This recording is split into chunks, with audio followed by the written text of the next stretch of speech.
இந்த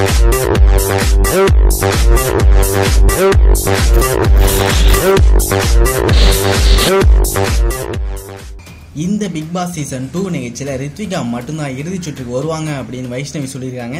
big pass நிகழ்ச்சியிலேருந்து கடந்த வாரம் தான் வைஷ்ணவி வெளியேற்றப்பட்டாங்க. சமூக வலைத்தளங்களில் பிக் பாஸ் குறித்து பேசி வரும் இவங்க தமிழில் பிரபல எழுத்தாளர் சாவியின் பேத்தியாக இருந்தாலும் தனக்கு பிரபலத்தன்மை இல்லை அப்படின்னு சொல்லிட்டு மக்கள் எனக்கு எதிராக வாக்களிச்சிட்டாங்க அப்படின்னு சொல்லிட்டு வராங்க. ஆனால் இவங்களுக்கு 2 சான்ஸ் கிடைச்சிச்சு.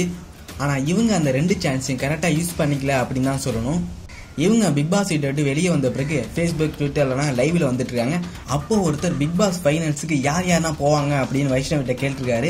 அதுக்கு வைஷ்ணவி ரித்விகா, பாலாஜி, மும்தாஜ் ஆகிய 3 தான் இறுதி சுற்று வரைக்கும் போவாங்க அப்படின்னு சொல்லியிருக்காங்க. அவங்க ஏன் ரித்விகாவை ஃபர்ஸ்ட் சொன்னாங்கன்னா, இந்த ஷோல எதுக்காக கலந்துக்கிட்டோம் அப்படின்னு ஒரு தெளிவு ரித்விகாவுக்கு மட்டும்தான் இருக்கு.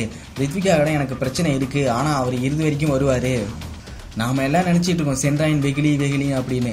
ஆனா அவர் வெகுளி கிடையாது, அவர் உண்மையா எல்லாரும் ஏமாத்திட்டு இருக்காரு அப்படின்னு சொல்லியிருக்காங்க.